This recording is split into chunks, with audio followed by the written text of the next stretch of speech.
Imagine a world where one of the most beloved Christmas movies of all time never existed. A film so iconic, yet hiding shocking mistakes and behind-the-scenes struggles that would change Hollywood forever. The origins of It's a Wonderful Life stretch back to 1939 when author Philip Van Doren Stern penned a short story called The Greatest Gift. It was about a man on the brink, ready to end it all on Christmas Eve, until a mysterious stranger showed him what life would be like if he had never been born. No publisher wanted it, so Stern printed 200 copies and mailed them out as Christmas cards. One of those cards fell into the right hands, eventually making its way to Hollywood. But the journey from story to screen was anything but smooth. RKO Pictures initially bought the rights for $10,000, eyeing Cary Grant for the lead. But something was missing. Several scripts were attempted, yet none truly captured the heart of the tale. By 1945, RKO had given up. Enter Frank Capra. Fresh from serving in World War II, he was looking for a film that meant something. He saw the potential and purchased the rights for the same $10,000. But he didn't want just any actor. He needed someone who had truly lived through the highs and lows of human existence. That man was James Stewart. Stewart, a decorated war hero, had flown 20 combat missions over Nazi-occupied Europe as a bomber pilot. The war had changed him, leaving him with a weight that never fully lifted. That raw emotion seeped into his portrayal of George Bailey. You can see it in his eyes, feel it in his voice, especially in the film's darkest moments, when George stands on the edge of despair. This wasn't just acting. This was a man channeling real-life struggle into his performance, making every tear, every crack in his voice heartbreakingly real.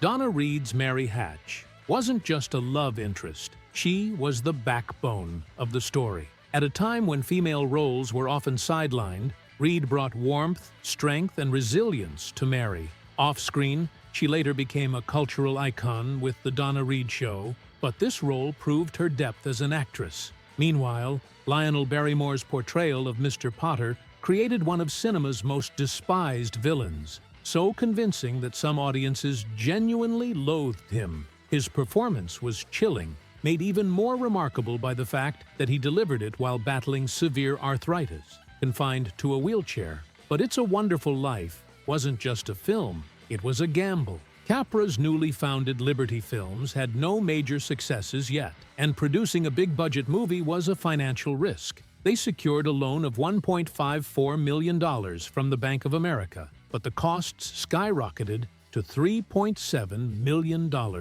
Every dollar spent was a bet on a film that had yet to prove itself. Then, adding to the uphill battle, production hit an unexpected snag. It was filmed during one of the hottest summers in California's history. You can actually see James Stewart sweating in several scenes, especially during his emotional breakdown on the bridge. The heat was so intense that Capra had to shut down filming for a day. Then, there's the most famous blooper of all, the Uncle Billy incident. After stumbling drunkenly away, a loud crash erupts off-screen. This wasn't planned. A crew member accidentally knocked over some props. But instead of breaking character, Thomas Mitchell, who played Uncle Billy, ad-libbed, slurring, I'm all right.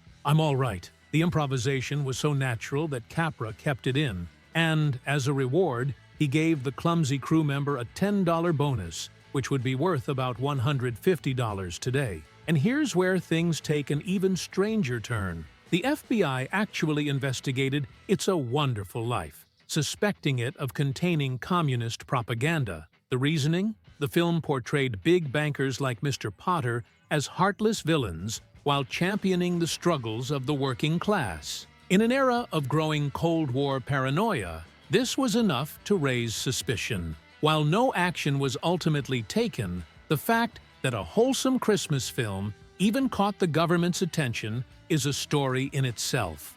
Something strange was happening on set, and fans couldn't help but notice. One moment, the Christmas wreath was gone. The next, it magically reappeared, like an eerie message from beyond. Editing mistakes happen all the time, but this one? It was too perfectly odd. Some even joked that Clarence's guardian angel was at work, subtly reminding everyone that in this world, anything is possible. But that wasn't the only strange inconsistency. In one of George Bailey's most intense moments, he's completely overwhelmed, snapping at his family in a fit of frustration. He yells, kicks things, and runs his hands through his hair, leaving it a complete mess. Yet, in the very next shot, his hair is suddenly perfect, neatly combed as if he had just stepped out of a barber shop. It's a small mistake, likely the result of multiple takes pieced together, but for those who catch it, it adds an unintentional, almost comical break in the tension. 1 second, he's disheveled and falling apart. The next, he looks oddly put together. Then there's the tape, a tiny, seemingly insignificant detail that shouldn't have been there. During an early scene in Mr. Gower's drugstore, young Mary leans in to whisper something to young George. It's a sweet, heartwarming moment until you spot it. A small piece of tape sitting on the counter, clearly meant as a marker for the actors to hit their spots. Today, a mistake like that would be digitally erased in post-production. But in 1946, fixing it meant reshooting an entire scene, something they clearly weren't willing to do. Instead, this tiny blooper remains, a hidden peek behind the curtain of Hollywood's golden age. And let's talk about the crash. One of the most emotional scenes in the film, George slamming his car into a tree, his world crumbling around him. But look closer. First, the car is straight against the tree, headlights intact. Then, in the next shot, the car has mysteriously shifted, and one headlight is shattered. A blatant continuity error. Some believe it happened because of a reshoot. Others say it was simply a technical oversight. Either way, the illusion is briefly broken. Filming this scene wasn't easy either. The summer of 1946 was brutally hot, with temperatures soaring to 90 degrees. Yet, they had to create a convincing winter setting without the help of modern CGI. Instead, they used an unusual mix of foamite, soap flakes, water, and sugar to mimic falling snow. The technique was so impressive that it won an Academy Award. But working under those conditions, it was anything but easy. Small mistakes, like the shifting car, may have been inevitable. Even the river rescue scene wasn't safe from bloopers. Clarence screams for help as he flails in the freezing water, but there's something off. His mouth completely closed. The cries for help clearly added in post-production, out of sync with his lips. It's a minor detail, but in such a dramatic moment, it's impossible to ignore. Back then, live audio wasn't always reliable, especially outdoors. Actors often had to dub their lines in a studio later, and in this case, something just didn't match up. And then, there's Harry Bailey's age. Clarence tells George that Harry drowned at 9 years old in this alternate reality. But when we see Harry's tombstone, the dates don't match. Born in 1911, died in 1919. That would make him 7 or 8. A small script mistake? Maybe. Or perhaps it was an error that slipped past the editors. Some fans have even theorized that Clarence, despite being an angel, wasn't perfect when it came to human details. After all, even celestial beings can get things wrong. But perhaps the biggest question of all, was George Bailey truly happy in the end?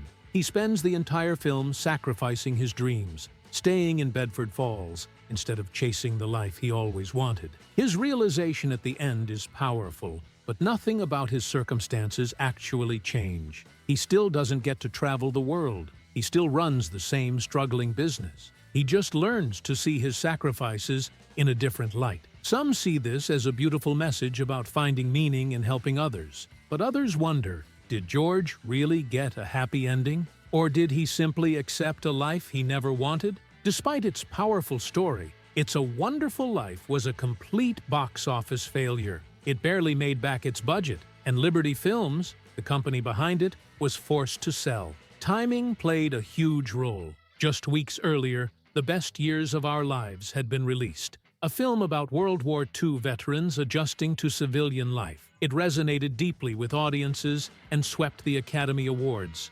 Meanwhile, It's a Wonderful Life struggled to find its audience. People recovering from war weren't drawn to a movie about personal sacrifice and hardship. Frank Capra himself was stunned by the film's resurgence. He had once believed it was his greatest failure, but in the end, It's a Wonderful Life proved to be exactly what its title